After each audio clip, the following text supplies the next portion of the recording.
That's what we are waiting for as we speak, seeing what's in the budget. We haven't seen them expose that rate or that information to us just yet, but they're going to. They don't have much choice because June 12th the budget, became law, the court already said. Just because they have an appeal doesn't mean they have any weight to them. Why haven't we had a new exchange rate? It's always the same answer: it's the corruption from Iran that steals from the auctions from the CBI government through the political people that they have. Saleh is on TV. He's saying we have no cash supply issue and Iraq is positioned as the strength of the Middle East. Frank, because they are about to flood you with lower notes. There's no liquidity issue. He's trying to tell you we're about to give you purchasing power. So as investors, where do we stand with the RV? Based on this information from my Saturday call to Iraq, I will summarize it for you. We are still waiting for the US to give assurances. The project to delete the zeros was scheduled for June and we will still have a week remaining in June. This is all I know and can tell everyone at this point.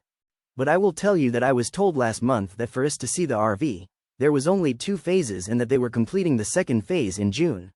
So go figure, what would you now think?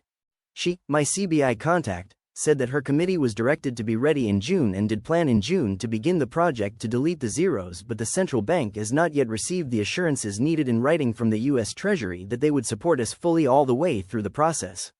To me, this meant to conduct the project to delete the zeros, swap out the notes and then onward to the reinstatement of the dinar. I was assured I was correct in my thinking. I already knew this as this was all in the Drive Shabibi plan anyway. This was just a confirmation that they are still closely following this part of the plan anyway. The US is still holding back and not fully supporting the financial reforms and the events that were supposed to happen at the end of the second phase of the reform process. Do we know for sure if we will be taxed at our exchange or not? Mark Z. We do not know for sure. It's best to plan on being taxed and hope you are not. I do not think we are going to be taxed. Most of my sources say we will not, but I am prepared if they are wrong.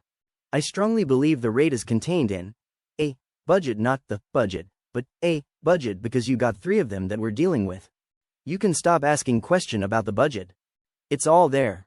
Concerning the tripartite budget, everything. All the projects, cities, new exchange rate, lower notes, ATM machines, contracts, everything, it is all there. It is a fact. The GOI has the budget and they have a new exchange rate from the CBI. Expert likely to keep exchange rates within their current rates.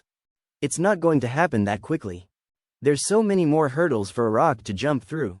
Iraqi Prime Minister Mohammed Shia al-Sudani stressed on Wednesday the importance of networking between border ports and continuing to complete the automation system for customs. His media office said in a statement, received by Shafaq news agency, that al-Sudani chaired, today, a meeting to follow up on the implementation of networking between the border crossings, and to complete the implementation of the customs automation system, ASYCUDA. During the meeting, several topics were discussed, including the summary of the implementation of the second phase of the ASYCUDA system, the first phase of the border ports management system and the completion of network connectivity, in addition to the system for monitoring trucks and their weights on the roads without stopping them. Al-Sudani stressed the importance of this file in various economic, administrative, supervisory and technological aspects, and its implications for maximizing non-oil treasury revenues, activating sectors and simplifying procedures, all of which represent an essential part of the economic reform priorities contained within the government program. The meeting witnessed the approval of next September as a date to stop dealing with the paper system and work with the electronic system at customs, in addition to directing the Prime Minister to hold a workshop to follow up and draft the customs law, as well as follow up on the link between the Central Bank of Iraq and private banks, and support the networking system and management of border crossings. The meeting also decided to strengthen the work of the General Authority of Customs with expertise through specialists and technicians from the Ministry of Higher Education and Scientific Research, in the field of computers and e-government. Iraqi Prime Minister Mohammed Shia al-Sudani stressed on Wednesday the importance of networking between border ports and continuing to complete the automation system for customs. His media office said in a statement, received by Shafaq news agency, that al-Sudani chaired, today, a meeting to follow up on the implementation of networking between the border crossings, and to complete the implementation of the customs automation system, ASYCUDA.